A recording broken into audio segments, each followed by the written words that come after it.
That shouldn't be allowed. This is my son. Ishan Tharoor of the Washington Post. Definitely asking a question in personal capacity. And mostly to say hi before you go off to your next engagement. Raise the mic. Mostly to say hi before you go off to your next engagement. I'm curious, though, on this tour you've been on, various countries in the Western Hemisphere, have any of your government interlocutors asked you to show evidence of Pakistan's culpability in the initial attack? And what do you say to the repeated Pakistani denials of having any hand in the initial attack? Okay, well, I'm very glad you raised this, Ishan. I didn't plant it, I promise you. This guy does this to his dad. Very simply, no one had any doubt, and we were not asked for evidence. But media have asked, and so you are speaking for your tribe in that in 2 or 3 places, media asked this question. Let me say very clearly that India would not have done this without convincing evidence. But there were 3 particular reasons I want to draw your attention to, all of you. The first is that we've had a 37-year pattern of repeated terror attacks from Pakistan, accompanied by repeated denials. I mean, Americans haven't forgotten that Pakistan didn't know, allegedly, where Osama bin Laden was until he was found in a Pakistani safe house right next to an army camp in a cantonment city. That's Pakistan. Mumbai attacks, they denied having anything to do with it. One of the terrorists was captured alive. His name, his identity, his address in Pakistan, everything was revealed. Under interrogation, he told us where he was trained, what was done. The US intelligence, as well as ours, recorded the chilling voice of the Pakistani handler giving minute-by-minute instructions to the killers in Mumbai, telling them where to go. And they were monitoring Indian TV and saying, there are people hiding on the 3rd floor of that hotel, go and shoot them there. This kind of thing is going on. Your sources recorded this too. So we know what Pakistan's all about. They will dispatch terrorists. They will deny they did so until they're actually caught with red hands. That's the first. So I agree you're going to say, but that's circumstantial. Sure. Second point. The moment this happened, within 45 minutes or so of this happening, the terrorist attack, a group called the Resistance Front claimed credit.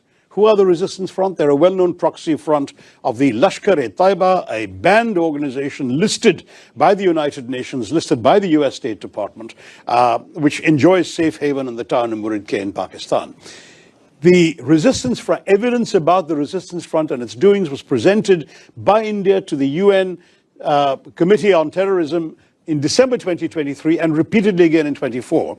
But the problem was, of course, Pakistan too is a member of that committee. The Resistance Front was not listed by the UN, but its identity was known and publicized. These people then claimed credit within a time span. There were no media present when these killings took place. Most of the world hadn't even learned about this when they claimed credit. So that was itself a smoking gun. They repeated that claim 24 hours later. And having repeated that claim 24 hours later, then their handlers must have woken up to the gravity of this and told them to take it off their site. So they did. But the fact is, the credit claim was on record and the world has seen it. Third, when the first strikes happened on the terrorist camps, funerals were conducted, including for members of some of the key organizations, the Jaish-e-Mohammed in particular, and the Lashkar-e-Taiba. The funerals were conducted and photographs have emerged on social media showing Pakistani generals and police officers in uniform attending these funerals, being conducted by relatives of these terrorists. So we're looking at 3 concrete pieces of evidence as far as India is concerned.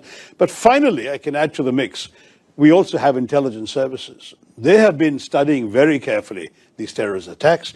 They have identified at least 4 of the 5 perpetrators, and they know who they are. In fact, I'm told, and I don't have access to the direct intelligence information, but I've been reliably informed, they know that 2 of them are Pakistanis, and the other 2 were locals who had exfiltrated, is the term, out to Pakistan for training 10 years ago, and clearly were sent back for this mission this time. So it's on the basis of all of this put together that we said, we know who did this, and we will take action. And that's exactly what we did. I can assure you India is not the kind of country that would undertake a military operation without very solid basis for doing so. This was not some random terror attack. I must say our government counts 24 terrorist attacks in the course of last year emanating from Pakistan, but none of them required this kind of response. We dealt with them. We either got the terrorists or killed them. Minimal damage, very little loss of life. We dealt with it. This showed all the hallmarks of a sophisticated, planned, deliberate operation with reconnaissance, with intelligence work, with a modus operandi worked out, this cynical exercise of asking people their religion, shooting them between the eyes. This is not an ordinary terrorist, some bearded fanatic blowing himself up outside a